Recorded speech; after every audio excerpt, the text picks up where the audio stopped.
It's fine. Hello, this is Shakespeare for Incels. This does not reflect my beliefs, but I think it's a funny title based on the topics we're going to get into. My name is Keys Feldman. I'm the host, and my qualifications are that I took this class. This is Corey Smith. I have no qualifications at all. Yeah, I had thought that he had watched most of the movies with me. It turns out he watched one. I- So, I liked Much to Do About Nothing. Besides that, I know about Romeo and Juliet, and that's it. alrighty. So the topics that we are going to get into today are going to be really fun. And by fun, I mean it's probably going to be really long. But we're going to talk about misogyny, we're going to talk about marriage, and we're going to talk a bit about reoccurring themes that we see throughout the play. So what do you want to start with? Misogyny, marriage, or the reoccurring themes? Well, I think the first two are part of the recurring themes. So let's start with misogyny. Okay, so woohoo, misogyny. Everyone loves it. But for the purpose of Shakespeare, we're going to talk about misogyny in the sense of a lot of the characters in his plays that are men in power tend to be pretty misogynist, and they kind of get away with it without any consequences. The first one that sort of comes to mind is thinking about the play The Winter's Tale, which is one we covered. And if you see me turning towards I don't even know if you can see it with the laptop, it's because I'm looking at character names because I don't remember a lot. Oops. But in A Winter's Tale, I'm going to recap for you. Yeah, that sounds great because I've never seen it. Yeah, I sort of talked about it on Thanksgiving because I showed the photo of the bear that we did in class. So the main character, Leonates, is best friends with Polixenes. Also, I'm going to butcher the names, sorry. And they grew up together, and it's great. And then his friend comes over because they rule different kingdoms. Okay. He's like, oh my god, my friend, I miss you. You should stay longer because he's coming to visit. Right. And then Polixenes is like, I don't know. I kind of have kingly duties. Of course. And then Leontes' wife, I want to say her name's Helena, but I don't see that on here. So we're just going to refer to her as Leontes' wife. Is like, oh my god. Oh, it's Hermione, not Helena. That's a different play. But Hermione is like, hey, you should like stay maybe because my husband wants you to stay. Right. And Polixenes is like, if everyone wants me to stay, then I'll stay. So he does, and then Leontes is like, oh my god, my wife is cheating on me. What a bitch.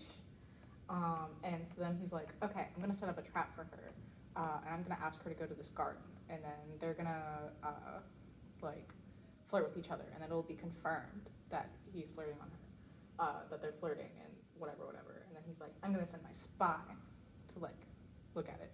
This king sounds very jealous and crazy. Yeah. And for context also, at the time, jealousy was considered a disease. Okay. Like, it was like, basically like the DSM-5 says, blah, blah, blah, blah. Jealousy, disease, bad for you. Right. They obviously didn't have a DSM-5, but that's what that was. But yeah, so he's like super jealous. And okay, maybe misogyny is not the best word, but it's fine. We're rolling with it. It's fine. But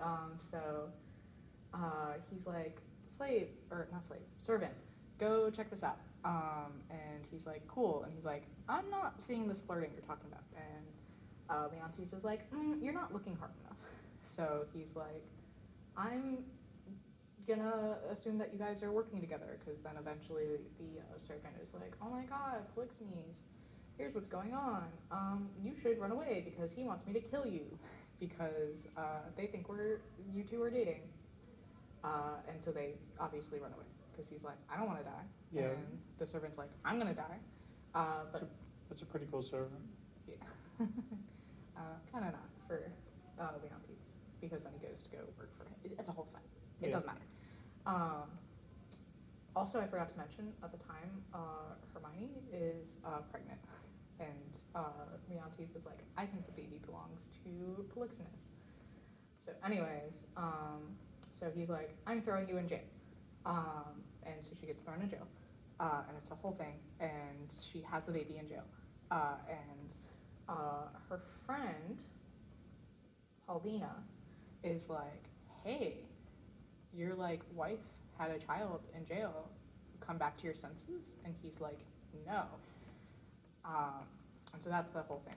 And so then he has someone go like try to kill the baby, and then the baby doesn't die, because like Paulina shows up, and not Pauline, but Hermione shows up in the person who's going to like have the baby like leave him in the woods to die, and then a shepherd finds it. It's a whole thing. Anyways, we're going to talk about the misogyny part. Okay. So the misogyny is obviously the fact that, you know, he's like, hey, I think my wife is cheating for no reason other than she asked my friend to do a favor that I wanted personally. And then it also kind of reoccurs later in this play, because his daughter obviously lives. And it's like, oh my God, you're beautiful. Like it's a whole thing. She's like seen as she's like raised by shepherds, but she's beautiful. So they're like, oh my God, you can't be a commoner. And then they realize that it's like the daughter that they thought died, and they're like, oh my God, now you can get married. Right, like they only see women's place as being their wife, but they don't trust them to even like do that much. Yeah. So that's like this exact event is not reoccurring in Shakespeare, but the act of the men in power doing something unthinkable and then still getting that happy ending with like marriage and being reunited with loved ones. And that happens in this play where Leontes does like a bunch of fucked up stuff in the play, and then they're like, but now we can all be happy because it all worked out in the end. And this is an example of Shakespeare where the like moral of the story is like kind of hard. Yeah. To determine like all we have is like jealousy bad, which like fair, but also like is it really? Because like he should have like, if jealousy was bad, then he should have like had like a really awful ending, but instead he's like reunited with his daughter, and then he's reunited with his wife, who fakes her death. Right, like they make him the villain, but there's no downside to his actions. Exactly. And then Polixenes, his son, wanted to get with Leontes' daughter, and again, she was beautiful. So they were like, you're fine, it's good. We're all happy because she's actually royalty, so she's actually not like, you know, a lowly commoner, and you can marry her. So like, it's just these themes of like, women have to, like, it's a couple things. One, if you're royalty, you have to be beautiful, you have to be like, she literally like basically her only defining trait, the daughter, is that she is beautiful, and that's all that matters. So that's like its own little thing that occurs in the play, and right, she's just an object to be discovered. Exactly. So it's one of those examples of like these characters only serve the men sort of in this play, and that's like not entirely true, but like a little bit, yeah. That reminds me of Much Ado About Nothing. Which is what I sort of had said in class, where character fakes death, male character gets a redemption arc, they're able to get back together, everything's good. Right, it's like all of the male characters blame Hero for supposedly cheating on what was his name? His name was, I know Benedict was the other guy. Was it Benedict? I don't remember right now, but I'm not sure if Claudio, I think. Claudio? No, I think that was the other love interest. It was Benedict and Beatrice. And Oh, okay. Claudio and Hero, Yeah. I think. So, yeah, Claudio Let me double check. hears a rumor about Hero and then decides that she has cheated on him, and he destroys his whole wedding. What are you saying? That's what happens. The main guy is supposed to marry Hero, right? Yeah. And then there's a setup to make it look like Hero cheated on him, Yeah, and then he ruins. and his then own he life. ruins Okay, the it wedding, is Claudia. I just want to double check. and then He he makes like a whole scene and like destroys his relationship with the family that he was about to join, and then also like literally is violent towards her and slaps her, yeah, and then and he- then at the end he gets married to her anyway because he's like, it's fine, I'll marry whatever your other daughter is yeah, to make up for it, and which obviously is misogynistic and shows that he doesn't care about the women as people, but just as like an attachment to this new family. which is I don't think that's necessarily true. Like I think it was like to make up for killing Hero, but I think the fact that Hero was willing to get back with him is the part that bothers me. Like yes, he repented and was like, I'm willing to love this other woman even though I don't love her and marry her to make up for my awful wrongdoing. Blah blah blah. It is a weird plot line, and I really like Much Ado About Nothing, but I really hate Hero and Claudio's relationship because like it wasn't like he was just like, dang, you cheated on me and that sucks, I'm calling off the wedding. It's, you know, he's like like you said, he's destroying everything within the wedding. He's literally like physically assaulting Hero, and then he's Yeah. like, so anyways, we still good now that it's been revealed that you didn't cheat. But the fact that he went to such like great lengths of like anger and like jealousy just to like have that happy ending again. I think it goes. I guess it's more jealousy than misogyny necessarily. That is a reoccurring theme. I think that another point towards the misogyny in Shakespeare plays is most of the female characters, all of their like character is extremely shallow, and it's normally that they're either a prize to be won by a male character, or that they have like so few like interests or goals or anything within the story except for like, I love male character, I need to get with him and marry him, and then you know either that works out for them or doesn't, but besides that, that's their only goal or plan.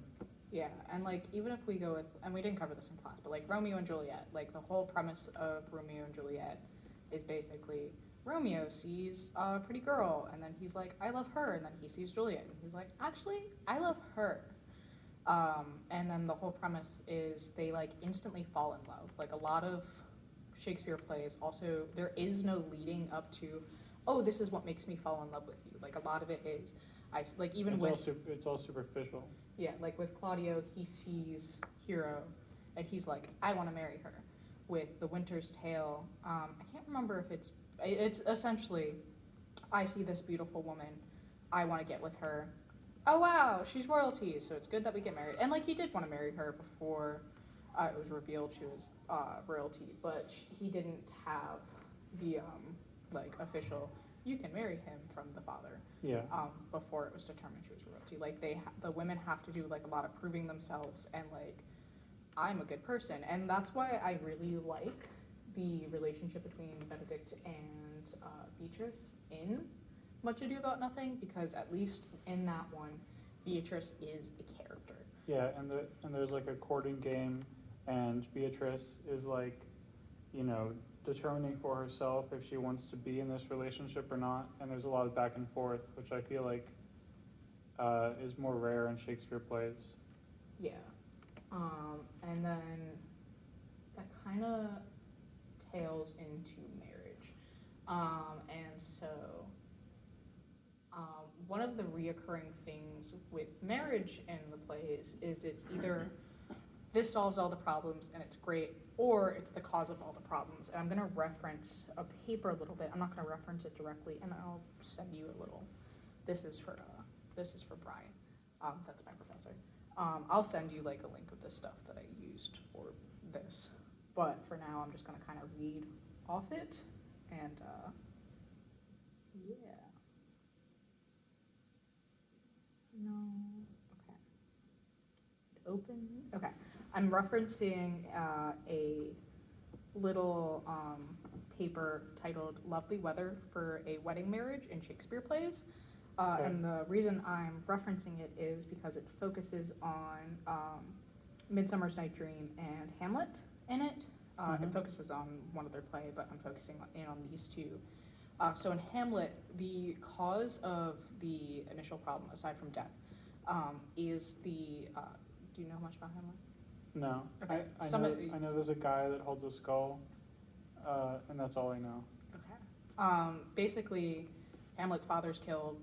It's Okay. by his uncle. His uncle remarries his mother, and then like his dead father comes to him and is like, "Oh my God, I was killed." That's the main plot. Okay. We're only gonna focus on plot A. Right. And so Hamlet's like, "Oh my God, I have to avenge my father," but he spends the entire play not doing that, Okay. and coming up for reasons to not do that. And then at the end of the play, eventually they get in like a sword fight, and like everyone dies. How does this factor into the wedding aspect? So it factors into the wedding aspect because a lot of the problem is the fact that the uncle remarried the mother, Okay. Hamlet's mother. And it serves as a problem because Hamlet's like basically like, oh my God, my mom moved on really fast, like she's remarried this guy, and I'm really hurt by that. And let me see if I can find a little tidbit about it. Yeah, I'm going to quote it. It's from page 36 in this. Following the death of Hamlet's father and removal from the line of succession, the marriage of his mother Gertrude to his uncle Claudius, and Hamlet's breaking point, arguably the final act that sends him spiraling into madness. End quote. And so in this play, basically, it's like this is something that's driven Hamlet to like be really upset. It's something that is the driving force of the play. He's like, it's like basically the prime premise, aside from the fact that the uncle has killed his father. Right.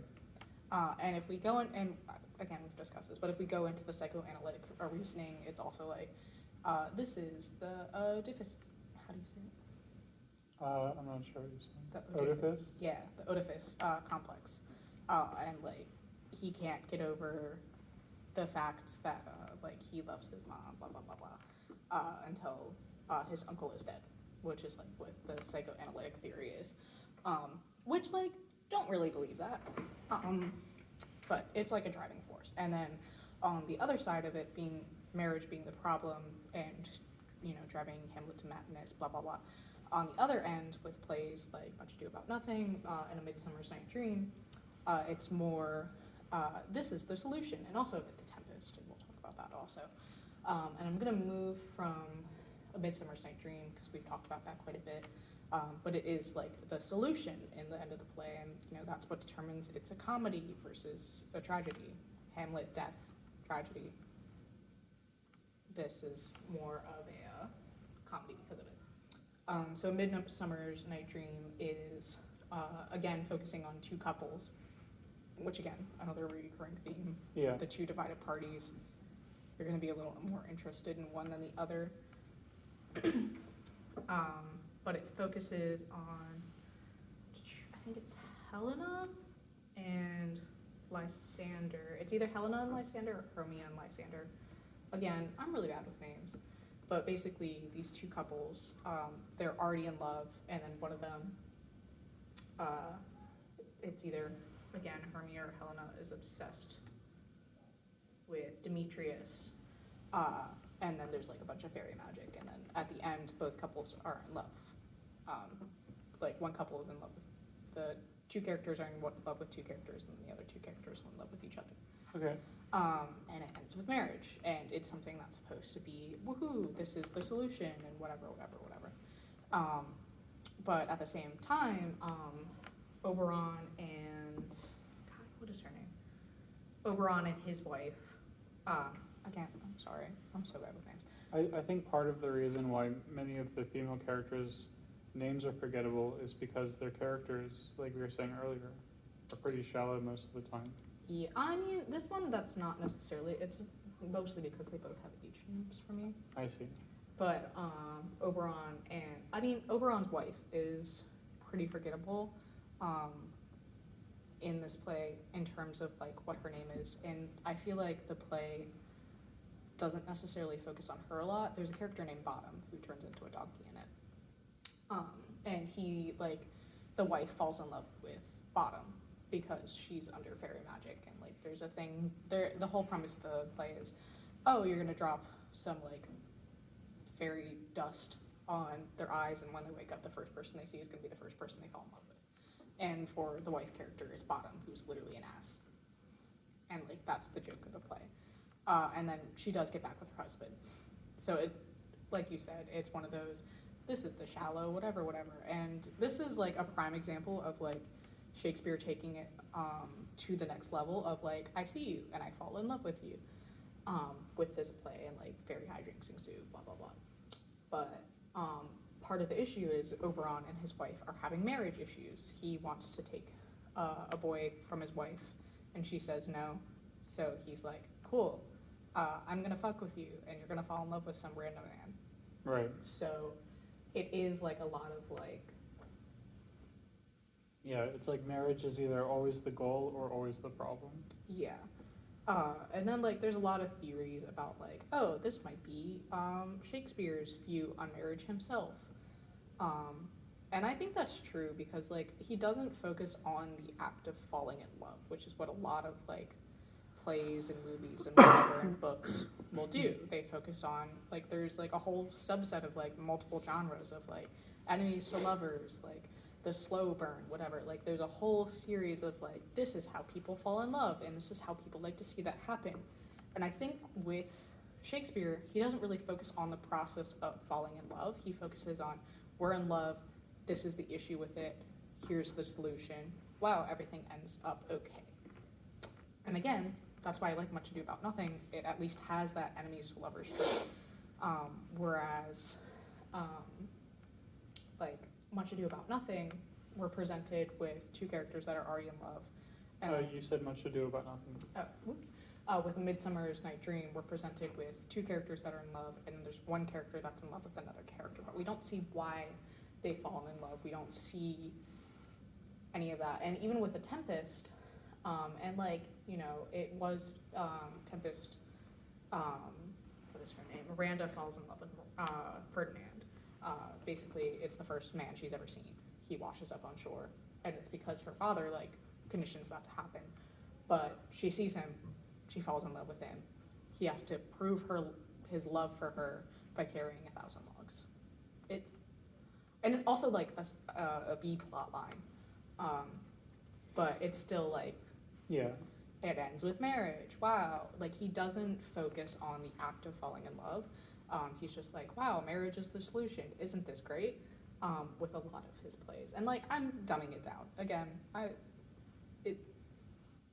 I'm dumbing it down for it, like the definition and meaning and whatever. But you can definitely see the through line of all the different plays and Shakespeare's view on marriage being either that it is the ultimate like thing to be achieved at any cost, or it is the ultimate problem that is very difficult to escape, Yeah. primarily for the male characters. And so I just think it's interesting to look at. And that's also kind of why I wanted to title this Shakespeare's for Incels, because it's focusing on, wow, men can treat women like shit, and it's perfectly fine. There are no consequences. But it's also focusing on like, wow, you fall in love and that's it. There is no like anything that goes like into falling in love. You can just do it and everyone is okay with it. Yeah, it's not like you have to get to know a person or hang out with them for an extended amount of time or like even, know anything that they're interested in. It seems like the character is just kind of like walking by and they see someone and they're like, I must marry you now. Yeah, and like even as much as I like Much Ado About Nothing, even with Benedict and Beatrice like characters, it's like, oh, I found out you're in love with me. I found out you're in love with me. Now we're in love. I think with those characters at least, I think that both of them kind of were playing this like game over the years of, like pretending to hate each other. Which is true, but even if that's the case, it's still, wow, we were already in love. There is no lead to why. Yeah. And when we do get that At, in the at play, least not for the audience. yeah, and that's sort of what I'm talking about. And like again, I'm dumbing down these characters a lot with my explanations, but I think it's just that reoccurring theme of like, this is what love is, this is what blah blah blah. And now we're gonna kind of take a 180, just because I think this is really fun to do, which is to point out all of the sort of reoccurring themes that occur within the play. Okay. Or plays, plural. So I have a list of how, I thought this was really funny, because I was like, it couldn't happen in that many plays. 33 Shakespeare characters wrongly believed to be dead, which I thought was really funny, because I was like... That's so many. Yeah, because I was like, there's a lot of like plays where people are like, oh, I'm dead, and they pretend to die. Yeah. So it falls under two categories. One is deliberately faked deaths, and the other is deaths faked to avoid actual death, which is the first section, and then assumed dead but alive. And a handful of the plays that we covered were those plays. So for deliberately faked deaths, Romeo and Juliet, Yeah. which, you know, oh, I'm fake dead, and then they die. And then they're Whatever, actually dead. Yeah. Much Ado About Nothing, which is where hero fakes her death, and then there's the redemption arc, blah, blah, blah. Right. Hermione in The Winter's Tale, which is, again, where fakes her own death, and then it's like, oh, wow, my husband has a redemption arc, but not really. I can come back now after I pretended to be a statue. Right. Which is insane. And then Assumed Dead but Alive. And I'm only going to point out the ones that we covered in class. There's Thisbe from A Summer's Night Dream. There's Sebastian from A Twelfth Night, Viola from A Twelfth Night. In that one, they're basically like washed up on shore, and then they're like, oh my god, my sibling is dead. Right. Which also, I came to the realization, it reminds me a lot of She's the Man, which I know you've never seen that, but it's like it's a movie with Amanda Bynes in it, and it's about like soccer, and she like dresses up as her brother. Does she fake her own death? She doesn't fake her own death, but she like pretends to be her brother so that she can play soccer. Oh, like it's basically cross-dressing and pretending to be the other sibling in that sense. we were talking about a Shakespeare play earlier that you were comparing it to. Which play was it? Twelfth Night. What's the whole name? Twelfth Night. Twelfth Night is the whole name of the play? Yeah, I'm like 90% sure. I believe you. I just haven't heard of it. Yeah, it's a 12th Night. Okay. I'm not crazy. I was like, that's it. But that was one. And then Hamlet, he like flees, and then they're like, oh, haha, he's dead now. The son. What? Hamlet's the main character. Yeah, You're fine. but he's the son of Stop. I know who It's you meant. okay. It's okay. It's okay. You don't have to pretend to know. But they're in there. And then The Tempest is another one.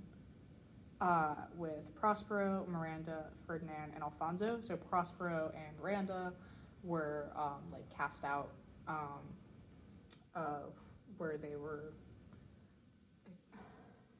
Long story short, Prospero is father to Miranda. When Miranda's 3, they're banished from the kingdom, and they're presumed to be dead after that. They're not. And then he like fucks with his brother who comes to the island. And that's like a whole subplot, or that's like the main plot, is that he's like, oh, I want them to suffer for how they treated me, and he has magic, and it's a whole thing. And then Ferdinand and Alfonso, and they are in a ship crash, and they're separated so that they presume each other are dead. Right. But they're alive throughout the whole play, and we know they're alive throughout the whole play. Whereas the first few options with Hero and Hermione, they're presumed to be dead even to the audience. But I just thought it was like a really interesting reoccurring theme because it's happened in so many plays, and that's like not even listing the ones that we didn't cover. Yeah, you said there's like 33. Yeah, or there's something. 33 Shakespeare characters wrongly believed to be dead, which I just thought was insane. So I wanted to call to that, and then I think that's it for my little note. But yeah, do you have any other thoughts? It sounds like he has rewritten the same play many times. It does feel that way. He has like a lot of reoccurring themes throughout his plays. And he also, we talked about this in class, like he kind of stole work from other people. Like he didn't have like a lot of like original plays, except for I think his historical plays like King Richard III or whatever, because those focused on real people. Oh, right, I want to get into politics a little bit, because a lot of his plays were historical plays, and even for the ones that they weren't, he would sometimes like write in little things for like the kings and queens that were watching his plays. Okay. Like in Macbeth, he has like a little section that's like, wow, the king is great, and so is the queen, and they can actually heal people, and they're fantastic, wowee. And that's like for like royalty watching the plays. But then in Macbeth, he's also like, haha, but aren't these people that are leading right now kind of crazy? Because like in Macbeth, he's like turns into like a crazy, like bloodthirsty, like tyrant. So it's like one of those things where it's like he would do things for these people watching the plays and be like, isn't this great? But he'd also be like, but here's a subtle dig at you that you won't catch on to because you're stupid. Right. He's including political commentary into his plays. Yeah. And he does that with a couple plays, and he's like, here's what's going on, like mentally, and then like there's the surface level, and then there's like the content. So yeah, I think that's all I have for now. Okay.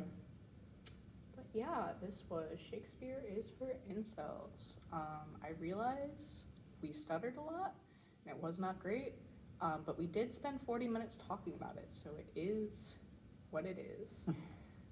Thank you for joining us. This has been Keith Feldman.